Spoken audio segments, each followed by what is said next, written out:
الحمد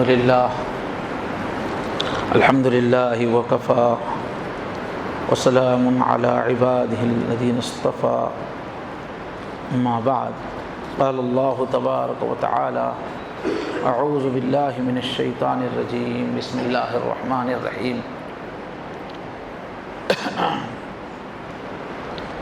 سابقوا إلى مغفرة من ربكم وجنة عرضها السماوات والأرض أعدت للمتقين صدق الله العظيم اللهم صل على سيدنا محمد وعلى آل سيدنا محمد وبارك وسلم اللهم صل على سيدنا محمد وعلى آل سيدنا محمد وبارك وسلم اللهم صل على سيدنا محمد وعلى آل سيدنا محمد وبارك وسلم۔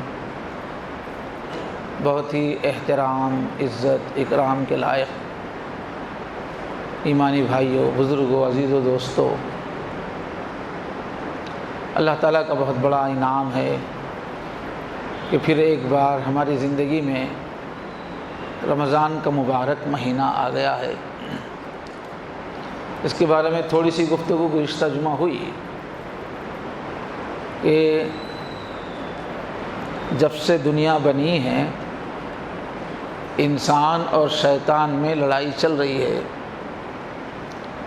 شیطان نے چیلنج کیا ہوا ہے کہ انسان کو جنت سے نکال دے گا، جنت میں جانے نہیں دے گا، دوزخی بنائے گا۔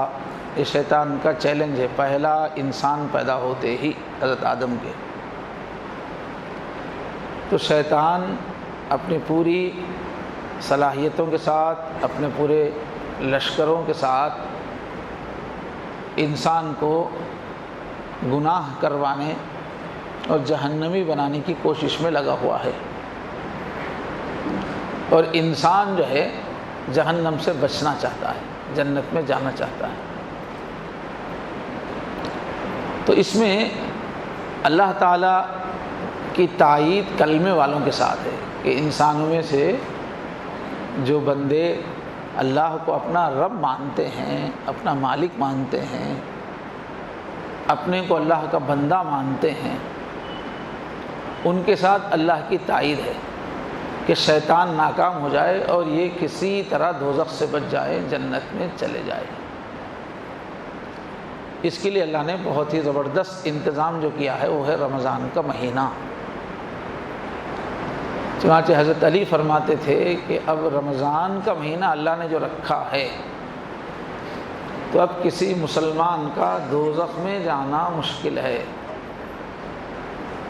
اتنی دوزخ سے نجات کی اتنی شکلیں اس میں اللہ نے رکھ دی ہیں کہ ایک ایمان والا ضرور انشاءاللہ دوزخ سے بچ جائے گا، شیطان ہار جائے گا، ایمان والا جیت جائے گا انشاءاللہ۔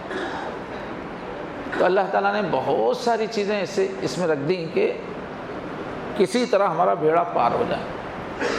تو گزشتہ جمعہ میں بتایا گیا کہ اللہ نے اس پورے مہینے کو اپنے پیار کا مہینہ بنا دیا، جس کی وجہ سے آسانی سے اللہ کو منانا، مغفرت کروانا ممکن ہے۔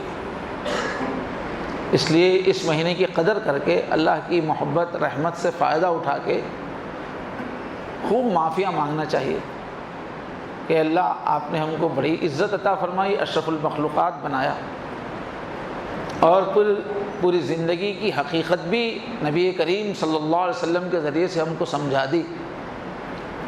اس کے باوجود بھی اللہ کوتاہی ہو گئی ہے، اللہ معاف فرمائیے، یہ غلبہ ہونا چاہیے، اللہ معاف فرمائیے۔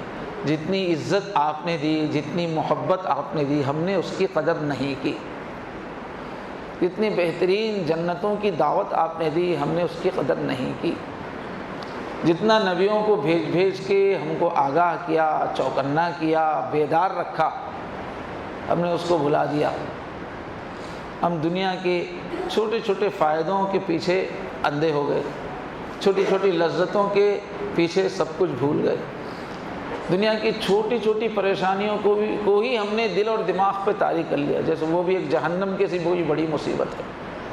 حالانکہ دوسری پریشانیاں بہت چھوٹی ہیں، وہ ہماری ترقی کے لیے۔ تو اللہ سے خوب مانگنا ہے کہ اللہ اس رحمت کے مہینے میں ہماری مغفرت فرمائیے، جہنم سے بچائیے، اور آپ کی اطاعت کی توفیق عطا فرمائیے۔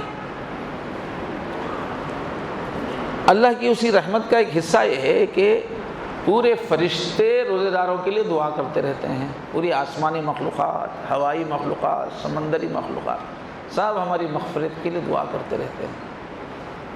یہاں تک کہ جنت بھی دعا کرتی رہتی ہے ہماری جنت میں داخلے کے لیے۔ اتنوں کی دعاؤں کے جلو میں، سائے میں ہماری مغفرت ہونا بہت آسان ہے۔ اس وجہ سے خوب مغفرت مانگنا چاہیے رمضان میں، اس لیے کہ جنت سے پہلے مغفرت ہے۔ ابھی جو آیت پڑھی گئی سابقوا الی مغفرۃ من ربکم، پہلے مغفرت ہوگی پھر جنت ہوگی۔ قیامت کے دن بھی پہلے جہنم کے اوپر جو پل ہے اس پہ سے گزرنا ہے، اس کے بعد جنت آئے گی۔ تو مغفرت ہوگی تو پہلے پل پہ بچیں گے، تو پہلا جو غلبہ ہونا چاہیے مغفرت مانگنا ہے اللہ سے، اپنے گناہ گار ہونے کا احساس کرتے ہو۔ تو پورے فرشتے بھی دعا کر رہے ہیں، ساری کائنات دعا کر رہی ہے، چیونٹیاں بھی دعا کر رہی ہے، اور جنت بھی دعا کر رہی ہے۔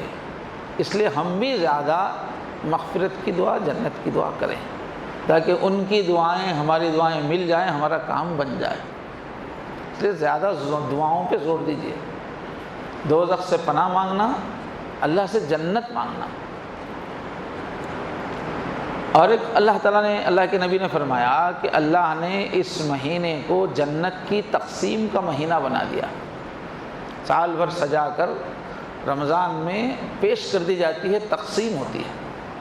جب تقسیم ہی ہو رہی ہے تو ملنا آسان ہے، اس لیے دل سے جنت کا سوال کرتے رہنا چاہیے، شوق سے۔ جنت کی دعا کرنے کا ادب کیا ہے؟ شوق ہونا چاہیے، دل میں ہلچل مچی ہوئی ہو، روکھی روکھی دعا نہیں ہونا چاہیے، جیسے کوئی سڑا ہوا سیب مانگ رہے ویسا نہیں ہونا چاہیے۔ پوری طلب کے ساتھ، پورے شوق کے ساتھ، پورے جذبے کے ساتھ۔ تو ہم شوق سے جنت کو مانگیں، اس کے لیے جنت کے بیانات، تفصیلات کو سوچتے رہنا چاہیے۔ اور اس مہینے کو اللہ تعالیٰ نے کیا کیا؟ نیکیوں کی قیمت بہت بڑھا دی۔ اس واسطے نیکیاں کمانے کا مہینہ بنا لینا اس کو، جتنی نیکیاں ہو کرتے چلے جائیں، ہر نیکی 70 گنا زیادہ۔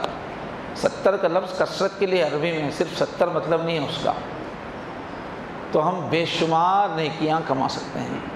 3-4 ہفتے پہلے مستقل بیان ہوا ہے اعمال صالحہ، نبیوں کی جو دعوت ہے، انسانوں نیکیاں کرو، دنیا میں آئے ہیں نیکیاں کرنے کے لیے، اس پر پورا تفصیلی بیان ہوا ہے۔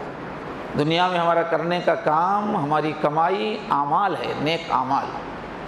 یہ نیک اعمال کا جتنا ذخیرہ بنائیں گے اسی کو شکل اللہ دیں گے، تو جنت کی مختلف نعمتیں بنیں گی۔ جنت اتنی بڑی ہے کہ اس کو سجاوٹ کے لیے بہت زیادہ اعمال کی ضرورت ہے۔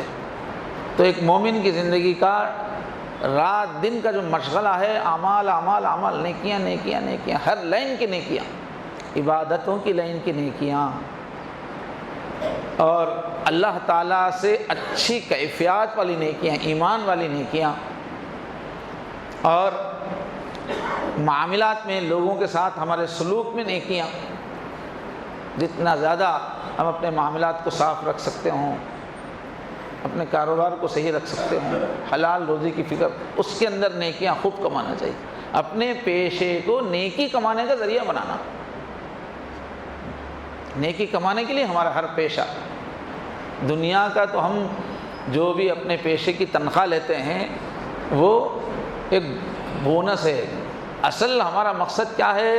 اپنے پیشے سے جنت کمانا، تو خوب نیکیاں کرنا ہے۔ تو رمضان میں نیکیاں کمانے کا مہینہ ہے، تھکنا نہیں چاہیے۔ اب جو ہے بہت ساری نیکیاں ایسی ہیں جو لوگوں کے پاس جا کے کرنی پڑتی ہے، مختلف حالات چاہیے اس کے واسطے، لیکن 2 نیکیاں ایسی ہے کہ کبھی بھی ہم کر سکتے ہیں۔ وہ ایک ہے ذکر، دوسرے تلاوت۔ اور ذکر کی بہت زیادہ فضیلت ہے، ایک مرتبہ سبحان اللہ کہنا آدھا ترازو بھر دیتا ہے عمل کے۔ عمل نامے کی، اور ذکر والے ہی جنت میں اونچے درجات حاصل کرنے والے ہیں۔ اور وہ چیز ایسی ہے کہ ہم جب چاہے کر سکتے ہیں۔ کسی ہم غریب کی خدمت کرنا چاہیے تو غریب چاہیے وہاں سامنے، 24 گھنٹے کے سامنے غریب نہیں ہے، محتاج نہیں ہے۔ ہم اللہ کے راستے میں جنگ کرنا چاہیے تو وہاں جنگ کے حالات چاہیے، جب چاہے جب جنگ نہیں ہو سکتی، سمجھے؟ ہم تہجد پڑھنا چاہیں تو رات چاہیے اس کے لیے، جب چاہے نہیں ہو سکتی۔ اب ہم کو کیا ہے، خوب نیکیاں کمانا ہے تو جب چاہے جب کرنے کے لیے ذکر ہے، زبردست مشین بن جانا چاہیے نیکیوں کی رمضان کے۔ اور تلاوت سے افضل کوئی چیز ہو ہی نہیں سکتی۔ ایک ایک آیت کے پیچھے، ایک ایک لفظ کے پیچھے نیکیاں ہی نیکیاں ہیں۔ تو رمضان نیکیاں کمانا، نیکیوں کی قیمت بہت بڑھا دی گئی ہے تاکہ ہم بڑی سی بڑی جنت خرید سکیں، کل قیامت میں بڑی سی جنت بڑی مل سکے، اور ہماری جنت میں ہر طرح کے پھل پھول ہوں، نعمتیں ہوں۔ تو زیادہ توجہ ہماری نیکیاں کمانے پہ ہونی چاہیے۔ اور ایک بات جو ہے، اللہ نے اس مہینے کی خصوصیت رکھی کہ اس میں اللہ نے ایسے بڑے بڑے اعمال رکھے ہیں، بہت طاقتور اعمال، کہ ان کی وجہ سے مغفرت کا ہونا آسان ہو جاتا ہے۔ تو اس میں ایک تو ہے روزہ، بہت بڑا عمل ہے، اس پہ بیان ہوگا ابھی۔ بہت بڑا عمل ہے، بہت اللہ کی رحمت کو کھینچنے والا، گناہوں کو جلا دینے والا عمل ہے روزہ، وہ اللہ نے رمضان میں رکھا۔ ماشاءاللہ اکثر سب دینداروں کو 30 روزوں کی توفیق بھی مل جاتی ہے، تو یہ بہت بڑا ذریعہ بن جاتا ہے مغفرت کا۔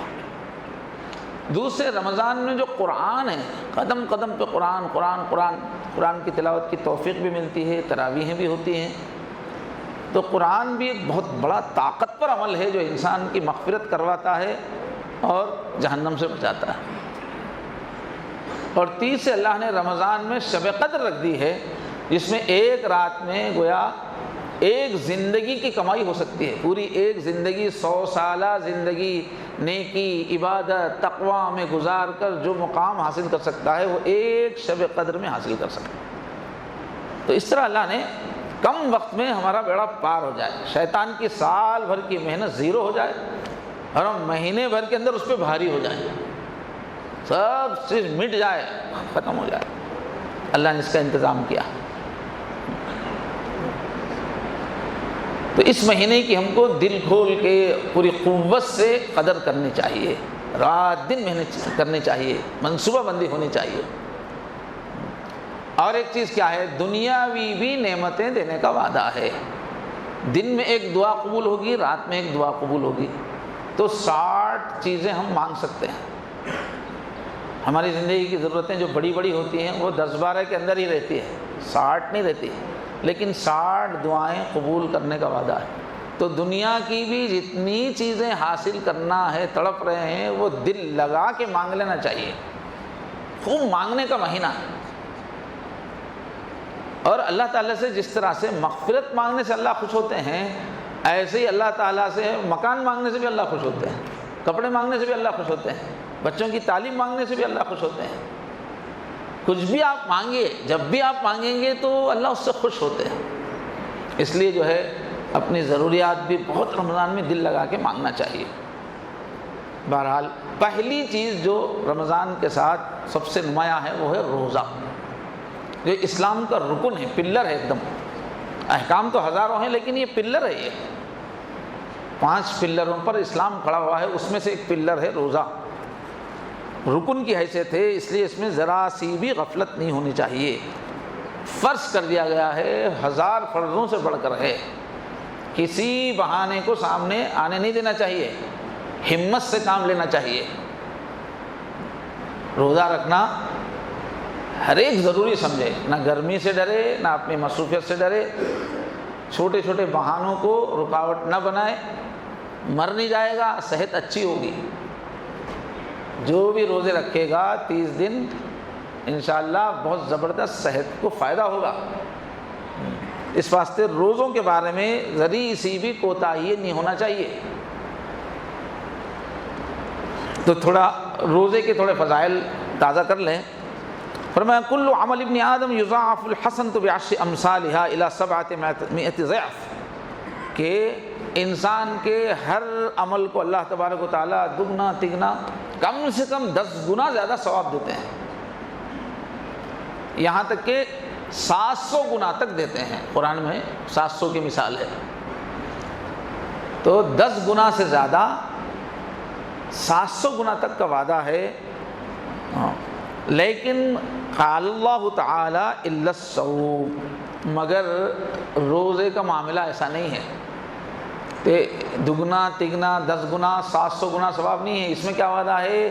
اس میں فرمایا فَإِنَّهُ لِي وَأَنَا أَجْزِي بِهِ، اللہ نے فرمایا روزے کا معاملہ الگ ہے، روزہ خاص میرے لیے ہے، اس لیے کہ تنہائی میں آدمی کھا سکتا ہے پھر بھی نہیں کھاتا، اکیلے میں پی سکتا ہے پھر بھی نہیں، تو یہ خفیہ عبادت ہے، یہ جو اللہ اور بندے کے بیچ میں ہی ہے، یہ راز جس کے دل میں اللہ کو منانے کا جذبہ ہے وہی روزے کی تکمیل کرتا ہے، اور نہ روزہ بظاہر رہ کے بھی وہ کھا سکتا ہے اندر، تو برے کہ اس میں اخلاص ہے۔ اچھا، روزہ بنیادی طور پہ کچھ نہ کرنے کی عبادت ہے، کرنے کی عبادت تو نظر آتی ہے، نہ کرنے کی کہاں نظر آتی ہے؟ اس لیے یہ اللہ اور بندے کے بیچ میں راز ہے، تو فرمایا فَإِنَّهُ لِي، یہ خاص میرے لیے رکھا جاتا ہے، میرے لیے مکمل کیا جا سکتا ہے، صبح سے شام تک جو کیا جاتا ہے وہ میری خاطر ہوتا ہے، اس وجہ سے اس کا بدلہ میں خود دوں گا، فرشتوں سے نہیں دلواؤں گا۔ ایسا حساب لکھا ہوا نہیں ہے کہ یہ عمل پہ اتنا، یہ عمل پہ جیسا دوسرے اعمال کے بارے میں حساب ہے فرشتے دیں گے، نہیں، میں اپنے ہاتھ سے دوں گا۔ اس کو ایسا ہی پڑھا گیا ہے، وَأَنَا أُجْزَىٰ بِهِ بھی پڑھا ہے، اس لیے کہ عربی میں اصل تو زیر زبر لگا ہوا رہتا نہیں، تو اجزی بھی پڑھ سکتے ہیں، اجزا بھی پڑھ سکتے ہیں، تو اجزا بھی پڑھیں گے تو مطلب ہوگا روزہ خاص میرے لیے رکھا جاتا ہے، اس لیے روزے کا بدلہ میں خود ہوں، روزے دار کو میں ملوں گا، میں روزے دار کا ہو جاؤں گا۔ اب اللہ ہو جائیں گے تو اللہ کی ساری خدائی ہماری ہو جائے گی۔ یدعو شہوتہ وطعامہ من اجلی، کہ انسان اپنی شہوت کو اور اپنے کھانے کو میری خاطر چھوڑ دیتا ہے، اس تو خصوصی ثواب ہے، عام اعمال سے ہٹ کر خصوصی اللہ اپنے ہاتھ سے دیں گے۔ دوسری خوبی کیا ہے؟ اللہ کا محبوب عمل ہے، یہ روزے دار اللہ کا محبوب بن جاتا ہے، اس لیے فرمایا وَلَخَلُوفُ فَمِ الصَّائِمِ أَطْيَبُ عِندَ اللَّهِ مِن رِيحِ الْمِسْكِ، کہ روزے دار کے منہ میں جو بدبو آتی ہے معدہ خالی ہونے کی وجہ سے، اللہ کہتے ہیں وہ میرے نزدیک مشک کی خوشبو سے بھی زیادہ پسندیدہ ہے۔ یہ کہاں ہوتا ہے؟ جب سامنے والا جب محبوب ہو جاتا ہے نا تو اس کی بدبو بھی خوشبو ہو جاتی ہے، محبت کی دنیا میں ہوتا ہے ایسا، تو گیا روزے دار کو اللہ تعالیٰ اپنے محبوب کے مقام پہ رکھ دیتے ہیں، اس کی وجہ سے اس کی بدبو بھی اللہ کو خوشبو لگتی ہے۔ اور ایک فرمایا للصائم فرحتان، روزے دار کی خوشی کے 2 موقع ہیں، فرحۃ عند فطرہ، ایک تو جب افطار کرتا ہے تب ایک لذت ہے، راحت ہے، دن بھر کی بھوک پیاس کے بعد پانی، شربت، جوس وغیرہ، تو ایک پورے بدن میں ایک ٹھنڈک، لذت کا احساس ہوتا ہے، تو فرمایا روزے دار کو یہ ایک مزہ ہے، یہ ایک راحت ہے۔ وفرحۃ عند لقاء ربہ، دوسری جو فرحت ہے جب اللہ کا دیدار ہوگا، روزے کے بدلے میں اللہ اپنا دیدار کروائیں گے، تو اپنا دیدار کس کو کروایا جاتا ہے؟ محبوب کو کروایا جاتا ہے، تو روزے دار کو اللہ کیا مان رہے ہیں؟ یہ میری محبت میں دیوانہ ہے، اس کا بدلہ کیا ہے؟ میں اپنا دیدار کراؤں گا، میرا دیدار ہی اس کا روزے کا افطار ہے، تو اس طرح کی عبادت اللہ مانتے ہیں کہ یہ میرے چاہنے والے ہیں، میں ان کو اپنا دیدار کراؤں گا، اسی شوق میں، تو دیدار کا شوق بھی دن بھر تازہ کرتے رہنا چاہیے۔ یا اللہ میں اس لیے کھانا چھوڑ رہا ہوں، میں اس لیے پانی چھوڑ رہا ہوں، شہوت چھوڑ رہا ہوں، یہ نقاہت برداشت کر رہا ہوں، مجھے آپ کا دیدار چاہیے، یہ سب چیزیں نہیں چاہیے مجھے، چھوٹی چھوٹی چیزیں، آپ کا دیدار چاہیے۔ نیت میں بھی ہم دیدار کی نیت رکھیں، اللہ کے دیدار کی، اور اسی وجہ سے روزے دار محبوب ہونے کی وجہ سے قیامت میں روزے داروں کے لیے اسپیشل جنت میں داخلے کا دروازہ الگ ہے، وی آئی پی اس کو الگ سے بلا لیتے ہیں، بھیڑ میں سب کے ساتھ آنے کے لیے نہیں کہا جاتا، وی آئی پی کے لیے الگ سے بلا لیں، تو بعض روایتوں میں یہ ہے کہ قبر سے سیدھا اٹھیں گے عام روزے دار نہیں، جن کا روزہ، جن کی زیادہ طبیعت ہے، زیادہ روزہ رکھنے والے ہیں، ان کو تو حشر کے میدان کی پیاس ہی محسوس نہیں ہوگی۔ قبر سے ہی ان کو فرشتے ویلکم کر کے اللہ کے عرش کے پاس لے جائیں گے۔ اللہ کے عرش کے نیچے اللہ ان کو کہیں گے کہ دن زیادہ تم لوگ روزے رکھتے تھے، چلو دعوت کھاؤ، ہماری افطاری کرو۔ اب اللہ کے عرش کے سائے میں وہ افطاری کرتے رہیں گے، ایسی لذیذ افطاری ہوگی کہ وہ افطاری میں ہی وہ 50,000 سال کا دن ان کا ختم ہو جائے گا۔ افطاری ختم کر کے اٹھیں گے، حساب دینا ہے، بولے کہاں کا حساب، تمہارا حساب کا دن ختم ہو گیا۔ اب افطاری کے دسترخوان سے سیدھا جنت میں چلے جاؤ، وہ اسپیشل دروازے ریان ہے، اس میں سے چلے جاؤ۔ تو یہ اعزاز ہے روزے داروں کا۔ اللہ جب کام دیتے ہیں نا تو دام بھی دیتے ہیں، قدردان ہیں، شکور ہیں۔ اس واسطے روزے میں اگر ہم لوگوں کو بھوک لگ رہی ہے، پیاس لگ رہی ہے، گرما کا موسم ہے، نقاہت ہو رہی ہے، تو پیچھے نہیں ہٹنا چاہیے۔ جب اللہ تعالیٰ سختی دے رہے ہیں تو اسی کے اعتبار سے انعام بھی بڑا ہے۔ بڑے انعام کے لیے آدمی کیا نہیں کرتا ہے، اس لیے روزوں کے بارے میں بالکل کمپرومائز نہیں کرنا چاہیے۔ تو بخاری شریف میں فی الجنت ثمانیۃ ابواب منہا باب یسمی ریان لا يدخلہ الا الصائمون، بخاری مسلم میں، کہ جنت کے 8 دروازے ہیں، اس میں سے ایک دروازے کا نام ہے ریان، سیراب کر دینے والا، پیاس مٹھا دینے والا، منہ کی، جسم کی تلخی مٹا دینے والا، وہ سیکشن ہی وہ ہے۔ اب وہ روزے داروں کو تلخی ہوتی ہے تو ان کو ادھر سے بلایا جا رہا ہے۔ تو فرمایا لا يدخلہ الا، یہ اسپیشل جو دروازہ ہے اس میں سے صرف روزے داروں ہی کو داخلہ ملے گا۔ اور ایک خوبی کیا ہے، صحت بنتی ہے اس سے۔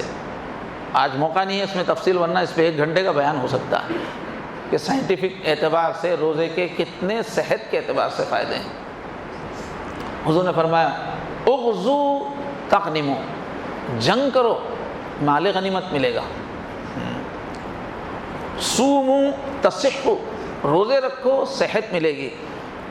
سافرو تستغفرو، سفر کرو، تستغنو، سفر کرو، مالدار بنو گے۔ یعنی انٹرنیشنل بزنس کرو، گھومنے پھرنے کا بزنس کرو، گھومو دنیا کے اندر، سفر کرو روزی میں ترقی کرنے کے واسطے، تو دولت پاؤ گے۔ تو روزے کا فائدہ حضور نے کیا فرمایا، تصحو، روزے سے تم کو صحت ملے گی۔ اور یہ جسم کی زکوٰۃ ہے، جیسے ہماری ایک مال کی زکوٰۃ ہے، مال میں سے ہم 5% نکالتے ہیں، یہ جسم میں روزہ رکھ کے جسم میں سے زکوٰۃ نکالنا ہے یہ۔ تو فرمایا علی کل شیء زکوٰۃ، ہر چیز پر زکوٰۃ ہے، ہر چیز کو پاک کرنے کے واسطے اس میں سے تھوڑا حصہ نکالنا ہے۔ وہ زکوٰۃ الجسد الصوم، اور جسم کی زکوٰۃ روزہ ہے۔ اللہ نے جسم دیا، اس سے اتنے لذتیں تم اٹھاتے رہتے ہو، اس جسم سے کھا رہے ہو، پی رہے ہو، آرام کر رہے ہو، اسی جسم کے ذریعے سے یہ پوری لذتیں مل رہی ہیں، لیکن یہ لذتیں اٹھانے سے اس میں میل آ جاتا ہے۔ اب اس جسم کا میل دور کرنا ہے تو کیا کرو، روزہ۔ جیسے مال کا میل دور ہوتا ہے زکوٰۃ سے، جسم سے انسان کے نیچر میں جسمانی سہولتوں سے جو میل پیدا ہوتا ہے اس کو نکالنے کے واسطے روزہ رکھو۔ زکوٰۃ الجسد الصوم، شعب الایمان کے اندر حدیث ہے۔ مقصود کیا ہے صاحب، مقصود ہے تقوی۔ کوئی بھی کام کرنے سے پہلے مقصد ہم کو معلوم ہونا چاہیے۔ بغیر مقصد کے کام کرنا پاگل پن ہے، دیوانہ پن ہے۔ مقصد کے لیے کام کرنا اور مقصد حاصل کرنا، خالی ٹائم خراب نہیں کرنا۔ تو روزے کا مقصد کیا ہے، روزے کا مقصد ہے اپنے اندر کنٹرول پیدا ہونا، آدمی کے اندر کنٹرول، کہ میں جب چاہے جو چاہے خواہش پوری نہیں کروں گا، اپنے کو کنٹرول میں رکھوں گا، اسی کو تقویٰ کہا جاتا ہے۔ یعنی کوئی بھی گاڑی چلنا ہے تو اس میں 2 چیزیں ہیں، آگے بڑھانے کے واسطے ایکسیلریٹر رہتا ہے رفتار بڑھانے کے لیے، اور بے قابو ہونے سے روکنے کے لیے بریک رہتا ہے، ٹکر سے بچنے کے لیے۔ تو ہمارے اندر آگے بڑھنے کی طاقت بھی چاہیے اور بریک بھی چاہیے۔ تو زندگی کا بریک ہے روزہ۔ ایسی قوت ول پاور ایسا مضبوط ہونا چاہیے کہ جو چیز ہم اچھا سمجھیں وہی کریں، جو چیز کو ہم چھوڑنا چاہیں چھوڑنے کی طاقت ہو، مزاج ہو، اسی کا نام تقویٰ ہے۔ اپنے اندر پکڑ. اس لیے اب روزہ رکھ رہا ہے آدمی کھانے کے اعتبار سے، لیکن جن جن چیزوں سے شریعت میں بچنا ہے، بچنے کی ٹریننگ ہے، اس سے نہیں بچ رہا، تو روزہ رکھنے کا کوئی فائدہ نہیں. فرمایا من لم یدع قول الزور والعمل بہ، کہ جو روزہ رکھ کے بھی جھوٹ بولنا نہ چھوڑے یا جھوٹے کام نہ چھوڑے. بعض وقت منہ سے نہیں بولتا آدمی لیکن عمل سے جھوٹ بولتا ہے. فلیس للہ حاجہ، تو اللہ تعالیٰ کو اس کی کوئی ضرورت نہیں ہے فی ان یدع طعامہ و شرابہ، کہ وہ اپنا کھانا چھوڑے پانی چھوڑے.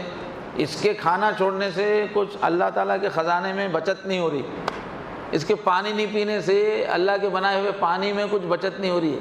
اس کو بھوکا پیاسا رکھ کے اپنی نعمت بچانا مقصود نہیں ہے. تمہارے کھانے پینے سے اللہ کو کیا ملتا ہے؟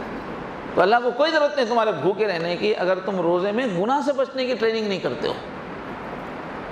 ہر گناہ سے بچنے کی مشق ہے، ول پاور مضبوط کرنے کی مشق ہے. وہ مشق نہیں کر رہے ہیں، بس صرف دبا کے سحری، دبا کے افطاری، ایک پورا کھانے کی. غیر مسلم کیا بول رہے ہیں رمضان کو؟ حلیم پنڈگا. یہ مسلمانوں کی عید حلیم پنڈگا، یہ کھانے کی. اکثر غیر مسلم یہ سمجھتے ہیں لوگوں کا کھانے کا مہینہ ہے، سمجھتے ہیں. تو ایسے روزوں سے کیا فائدہ؟ اللہ فرما رہے ہیں دین پہ چلنے کی مشق کرو، اپنی مرضی توڑ کر اللہ کے حکم کی پابندی کی مشق کے لیے ہے یہ روزہ. بھوکا رکھ کے وہ آپ کی طاقت بڑھا رہے ہیں، کنٹرول کی طاقت بڑھا رہے ہیں. تم رمضان میں بھی جو ہے گناہ کرتے جا رہے ہو، تو کیا فائدہ تمہارے روزے سے؟ یہ بخاری شریف کی روایت ہے. فلیس للہ حاجہ فی ان یدع طعامہ وشرابہ، اللہ کو کوئی ضرورت نہیں ہے تمہارے بھوک پیاس رہنے کی. اور ایک حدیث میں فلا یرفس، آدمی روزہ ہے تو بیکار کی شہوت کی باتیں نہ کریں، گندی باتیں نہ کریں. اس میں گندی باتیں کرنا بھی اس میں آتا ہے، فون میں گندی چیزوں میں لگے رہنا بھی اس میں آئے گا، بیکار کی بے حیائی. ولا یجہل، جہالت کی باتیں مت کریں. رمضان میں رہ کے تکبر کی باتیں کر رہا ہے، دل توڑنے کی باتیں کر رہا ہے، لڑ رہا ہے، بحثیں کر رہا ہے، بیوی بچوں پہ سختی کر رہا ہے، جہالت کر رہا ہے، کیا فائدہ؟ بعض لوگ روزے کی گرمی میں لوگوں کو ڈانٹتے رہتے ہیں، چڑچڑے رہتے ہیں. یہ کہے کا روزہ ہے؟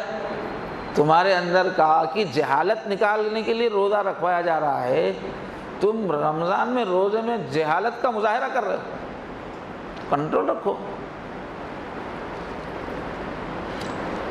فَإِن جَهِلَ عَلَيْهِ أَحَدٌ فَلْيَقُلْ إِنِّي امْرُؤٌ صَائِمٌ. الٹا کوئی ہمارے ساتھ لڑنے لگے، جہالت کرنے لگے، ہم کو غصہ دلانے لگے، تو ہم اس کا جواب دینے کے بجائے بولیں کہ میں روزے سے ہوں، اتنا بول کے ہٹ جائیں. میں روزے سے ہوں، مجھے جہالت کا جواب جہالت نہیں دینا ہے، مجھے تو کنٹرول کرنا ہے. اتنا سب بولنے بھی تکبر ہے، اس لیے بس اتنا میں روزے سے ہوں بول کے ہٹ جانا. یہ مصنف نے ابھی شیبہ کی روایت ہے. تو روزے کی بھی ایک روح ہے، ایک ہے بدن. جیسے انسان کے اندر ایک جسم بھی ہے اور روح بھی ہے. تو ہمارا جو روزہ ہے اس کا جسم ہے کھانا چھوڑنا صبح سے شام تک، شہوت چھوڑنا، بیوی کے پاس جانا اس کو چھوڑ دینا، اور جو ہے سونا جو چھوڑ رہے ہیں وہ، یہ اس کا جسم ہے. لیکن روزے کی روح کیا ہے؟ خالی جسم سے تو کوئی حیثیت نہیں ہے، اندر روح ہے تو ہی اس کو آدمی بولتے ہیں، ورنہ لاش بولتے ہیں. تو اگر خالی بھوکے پیاسے ہیں تو روزے کی لاش ہے، وہ جسم ہے. روزے کی روح کیا ہے؟ ذکر ہے، اللہ کی یاد میں رہنا، پورے روزے میں تلاوت میں رہنا، اللہ سے اٹیچ رہنا. یہ روزے کی جان ہے. اپنے روزوں کو ہم جاندار بنائیں. ذکر کرنا بہت آسان ہے، چلتے پھرتے، چھوٹی سی زبان ہے، آسانی سے حرکت کرتی ہے. سبحان اللہ، الحمدللہ، لا الہ الا اللہ، اللہ اکبر، بہت آسان ہے. الحمدللہ الحمدللہ الحمدللہ. چھوٹا لفظ بولنے میں دماغ زیادہ لگتا نہیں، آسانی سے نکلتا. اگر کوئی پورا کلمہ پڑھنا چاہے، تیسرا کلمہ پڑھنا چاہے، لمبا ذکر، تو توجہ دینا پڑتا، تھوڑا بوجھ پڑتا. لیکن ایک لفظ الحمدللہ الحمدللہ الحمدللہ، تھوڑی دیر کبھی سبحان اللہ سبحان اللہ سبحان اللہ، ذرا بھی بوجھ نہیں پڑتا اس میں. اور تلاوت سب سے زیادہ قرب الہی کا ذریعہ. تلاوت اگر ہم صبح سے شام تک قرآن پاک لے کے نہیں بیٹھ سکتے تو جو سورہ یاد ہے نصاب چلتے پھرتے اس کو پڑھو. سورہ فاتحہ کس کو یاد نہیں ہے؟ جب خیال آیا کہ بھائی رمضان میں خوب نیکیاں کمانا ہے، بیٹھے بیٹھے سورہ فاتحہ پڑھنا شروع کر دو. سورہ اخلاص کس کو یاد نہیں ہے؟ پورے 30 پارے ترتیب سے پڑھیں گے تو بھی وہی ثواب ہے، ایک پارے کو 30 بار پڑھیں گے تو بھی وہی ثواب ہے، اور سورہ اخلاص کو ہی اتنی بار پڑھیں گے 30 پارے کے بار تو بھی ثواب ہی ہے نا۔ یہ بہت آسان ہے اخلاص پڑھنا، قل اللہ احد اللہ الصمد لم یلد ولم یولد، تھوڑی تھوڑی دیر میں پڑھ سکتے ہیں۔ تو زبانی جو قرآن یاد ہے ہم کو وہ پڑھیں، دیکھ کے پڑھنا ایک بہت بڑا عمل ہے، اس میں ثواب بہت بڑھ جاتا ہے، لیکن زبانی پڑھنا آسان ہے آدمی کے لیے۔ جو زبانی والا ہے ماشاءاللہ اس کو پڑھو نا، جو زبان پہ ایک دم جاری ہے جو سورے ان کو بار بار پڑھو، دن میں آسانی سے 100 مرتبہ 300 مرتبہ پڑھ سکتے ہیں، توجہ دینے گنتی بھی کرنے کی ضرورت نہیں، اس میں بھی ٹینشن ہوگا، بس پڑھتے رہو پڑھتے رہو۔ تو تلاوت اور ذکر یہ ہے روح، ہمارا روزہ اس وقت زندہ ہے، ہم ہر وقت اگر ذکر میں ہیں، تلاوت میں ہیں۔ اور رمضان کی خوبی کیا ہے؟ یہ مغفرت دلاتا ہے۔ حضور نے فرمایا جو بھی رمضان میں روزہ رکھے فقد غفر له ما تقدم من ذنبه، آج تک جتنے گناہ ہوئے سب معاف۔ اس میں تھوڑی ایک حدیث میں وضاحت ہے، من صام رمضان، جو رمضان کے مہینے میں روزہ رکھے، وعرف حدودہ، اور روزے کے جو آداب ہے اس کا خیال رکھے، وتحفظ مما ينبغي له ان تتحفظ، اور جن جن چیزوں کی رعایت کرنا چاہیے، خیال رکھنا چاہیے، خیال رکھے، کفر ما قبلہ، تو اس سے پہلے کے جتنے گناہ ہیں وہ دھل جائیں گے، مٹ جائیں گے۔ یہ ابن حبان میں اور ترغیب و ترہیب میں ہے۔ اب مغفرت میں بھی خاص پھر ٹائم ہے، ہر وقت روزے دار کی دعا کبھی بھی قبول ہوتی ہے، لیکن خاص طور پہ افطاری سے پہلے کا وقت بہت ہی قیمتی ہے۔ الصائم لا ترد دعوتہ، ایک تو فرمایا کہ روزے دار کی کبھی بھی دعا رد نہیں ہوتی اللہ کی طرف سے روزے کی حالت میں۔ ثلاثۃ لا ترد دعوتہم، 3 آدمی ایسے ہیں جن کی دعا کو اللہ ریجیکٹ نہیں کرتے۔ الصائم حین یفطر، روزے دار یہاں تک کہ افطار کر لے، اور امام عادل، انصاف کرنے والا حاکم۔ یہ انصاف کی بہت قیمت ہے میرے دوستو، یہ دور کو اگر ہم ایک نام دینا چاہیں تو یہ ظلم کا دور ہے۔ ساری دنیا میں ظلم چل رہا ہے، جو جس کرسی پہ بیٹھا ہوا ہے وہاں وہ ظلم کر رہا ہے۔ لوگوں کے حقوق ادا نہ کرنا ظلم ہے، لوگوں کی رعایت نہ کرنا، اور انصاف کرنا بہت بڑی نیکی ہے۔ تو آپ اپنے اطراف، اپنے گھر میں، اپنے آس پاس میں انصاف قائم کرنے کی کوشش کریں، خود بھی ظلم سے بچیں، کوئی ظلم کر رہا ہے تو ظلم کو روکنے کی کوشش کریں، اس کا اسلام میں بہت بڑا درجہ ہے۔ اللہ کی خاص صفت ہے عدل، جو عدل و انصاف کے لیے کوشش کرتے ہیں خاندانوں میں، محلوں میں، جگہ، اللہ کا ان کے پاس بہت بڑا مقام رہے گا۔ تو یہاں امام عادل، انصاف پسند جو بھی حاکم ہیں اس کی دعا قبول نہیں ہوتی۔ انصاف، ہم بھی انصاف کریں گے پھر ہماری بات بھی اللہ قبول کریں گے۔ وہ دعوت المظلوم، اور کوئی مظلوم اللہ کو پکار رہا ہے تو وہ بھی رد نہیں ہوتا۔ تو یہ وقت مغفرت دن بھر ہے کبھی بھی، لیکن خاص طور پہ افطاری کے وقت۔ للہ عز وجل عند کل فطر عتقاء، مسند احمد کے اندر ہے کہ ہر دن افطار کے وقت اللہ تعالیٰ ایک بہت بڑی تعداد جہنمیوں کی آزاد کرتے رہتے ہیں۔ وہ جہنمیوں سے آزاد کرنے کا وقت ہے۔ روزے دار جو افطار کے وقت ہوتے ہیں اللہ رحم کھا کے ان کو جہنم سے چھٹکارا دیتے رہتے ہیں۔ اور اس سے پہلے بات آئی کہ روزے کی خصوصیت کیا ہے؟ یہ قیامت میں سفارش کرے گا، ہر عمل سفارش نہیں کرے گا۔ جب ہم پھنس جائیں گے عدالت میں وہاں تو کھڑے ہو کے سفارش کرنے کی جو طاقت ہے وہ 2 عمل میں ہے، روزہ اور قرآن۔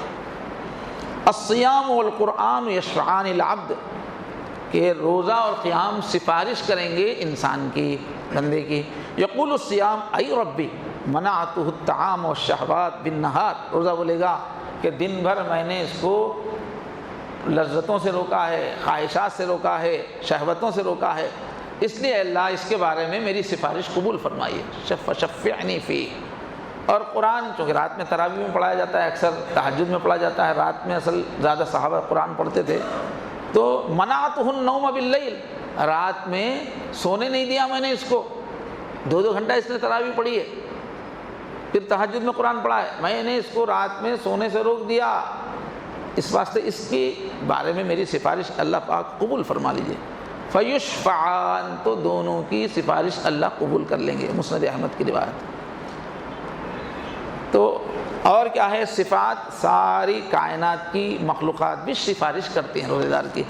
فَتَسْتَغْفِرْ لَهُمُ الْحِيتَانِ حَتَّى يُفْطِرُوا، افطار کرنے تک، جب تک روزے کی حالت میں پوری مخلوقات سفارش کرتے رہتی ہیں اللہ سے، اللہ ان کو جہنم سے بچائیے۔ اور ایک روزے کی خوبی کیا فرمائی، یہ جہنم کے مقابلے میں ڈھال ہے۔ جب ڈھال سے دشمن کے وار سے بچتے ہیں تو جہنم کے وار سے بچنا ہے تو سامنے روزہ۔ فرمایا الصیام جنہ، بخاری شریف میں، مسلم شریف میں، کہ روزہ کیا ہے، ڈھال ہے، ڈھال جہنم کو روکنے کا۔ اور فرمایا صوم فی سبیل اللہ بینہ و بین النار خندقا کما بین السماء والارض، ترغیب کی روایت ہے کہ اللہ کے راستے میں اگر کوئی روزہ رکھے، جنگ کے سفر میں یا دین کے کسی سفر میں، وہاں روزہ رکھے تو اس کے اور جہنم کی آگ کے بیچ میں ایسی بڑی خندق آ جائے گی کہ زمین و آسمان کے درمیان کی چوڑائی کے برابر دوری ہو جائے گی۔ اور فرمایا کہ یہ بے مثال عبادت ہے، اس کی کوئی نظیر نہیں ہے۔ تو من افطر یوما من رمضان من غیر رخصہ ولا مرض، کہ جو بھی ایک دن بھی رمضان میں روزہ چھوڑ دے بغیر رخصت کے، شریعت میں رخصت ہے، مسافر کے لیے رخصت ہے، زیادہ بیمار آدمی کے لیے رخصت ہے، تو رخصت کے بغیر کوئی چھوڑ دے تو لم یقضى عنہ صوم الدہر کلہ، زندگی بھر بھی روزہ رکھے گا تو وہ روزے کا درجہ نہیں ملے گا، ادا تو ہو جائے گا۔